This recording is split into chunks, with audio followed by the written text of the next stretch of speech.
thrilling news the war is over. This is spontaneous victory celebration in Times Square. As a country, we're growing faster than we ever have before. Let's take a look right now at some brand new Americans. I really don't remember when I first heard baby boomers, but I knew, there were a lot of births after World War II, and we were all part of that. We were the first middle-class majority generation of any large society anywhere on Earth, anywhere in history. Well, I think the baby boomer generation impacted this world in a very positive way. We changed everything. I think we have moved forward in incremental steps, but faster than previous generations have, in areas of equality and areas of race. We made the civil rights movement. If it had not been for the baby boomers, the movement would have died. I think that boomers owe us the truth. They should tell the truth about the murder, the misery, the mayhem. Our liberal leaders were being assassinated. We were being clubbed in the street at the conventions. We were being shot on the colleges. We were being brought home in body bags every night in living color. As this official put it, now the only question is, who will accept the blame for the bloodbath that is sure to follow? I went into the Marine Corps because I love this country. The ties that bind a generation. 78 million boomers, each with a story to tell. Do you have any idea what historians will say looking back on the baby boomer generation in America? I hope they say that we saved the country when it needed us most. Freedom, freedom. 400,000 kids went out and showed the world they could throw a party without any problems. Our way was to dress up like circus clowns, grow our hair long. That's how we were going to change the world. We're a bunch of morons. But not only the baby boomers who were the Woodstock types who were famous, there were a lot of people who were in the boomer generation who were pretty conservative. If you go back to the voting patterns, Richard Nixon actually won among the younger generation. The stereotype of a baby boomer is, I'll do it my way, and being spoiled and unprecedented wealth, just having it all. The trend is people just want huge master bedrooms. The biggest change is the size. Well, they went from wanting to live in communes to wanting to live in Greenwich. Yeah, it was communes to co-ops, essentially. Who for you is the emblematic figure of the boomers? I think Bill Clinton is the emblematic boomer.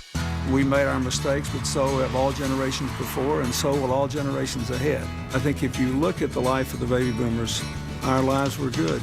Baby boomers. For more than 60 years, they have dominated American society. Join us now for the epic story of a generation.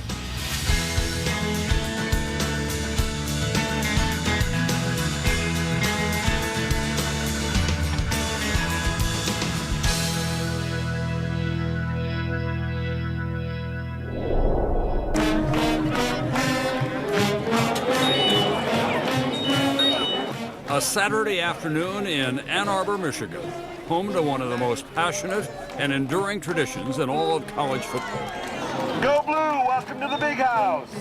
The Big House, Michigan Stadium. Among these yellow and blue faithful are thousands of participants in the most significant demographic event in American history. A population explosion that rocked the nation between the years of 1946 and 1964. It came to be known as the baby boom.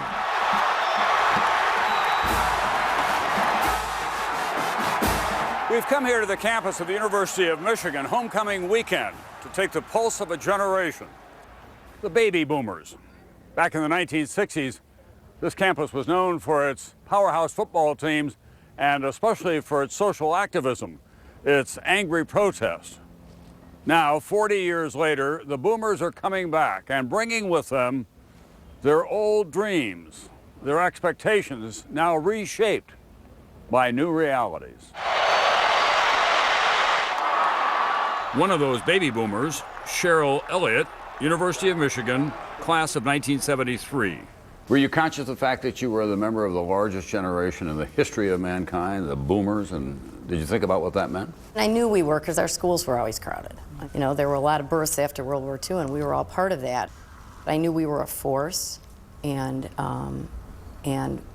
felt we could make a difference. Do you think you could change the world? I think we thought we could. I think so, yeah. If Cheryl and her fellow Michigan alumni were once rebels with a cause, today they're the establishment. Look, we wore skirts. Can you believe that, to football games? Cheryl heads a charitable foundation in Ann Arbor. Her husband, Bruce, a business attorney, was a defensive back at Michigan, class of 1972. A time when the student anti-war movement was at the peak of its power. I do think that the people on campus at that time had a sincere belief that politically we were a force. I think there was a sense of empowerment that people didn't have before at that age. Boomers took center stage from the very beginning. 78 million strong, they shaped the economy, politics, the culture. Twice as large as their parents' generation, they didn't just influence the market, they were the market. In a single year, 100 million hula hoops sold, 5,000 coonskin caps produced a day, and when they were old enough to drive, the creation of a fast food industry to meet their teenage appetites. The largest, richest generation in history. Boomers, now well into their middle age, control the White House and Congress. Let me show you another one of our apps. 3/4 of the CEOs of Fortune 500 companies are baby boomers.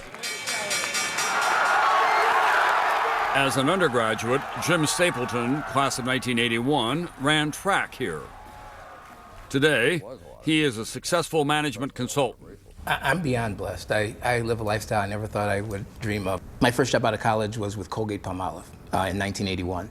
And I remember thinking to myself, even 10 years earlier, in 1971, that might not have been possible for a young black at that time kid coming out of college. When you came to Michigan, did you think in your lifetime that there would be an African-American president of the United States? Not in a million years. Opportunities were there for us that I think weren't there even earlier on in the generation we're talking about today, and certainly not for my parents. Their parents, what I call the greatest generation, survived the Depression. They won the Good War and then stared down the Soviets in the 40-year Cold War. As children, the baby boomers watched the Cuban Missile Crisis take the U.S. and its young president to the brink of disaster. That a series of offensive missile sites. The nuclear threat was a shadow that hung over that generation as they were taught to prepare for an atomic attack. It's a bomb. Duck and cover. Duck and cover.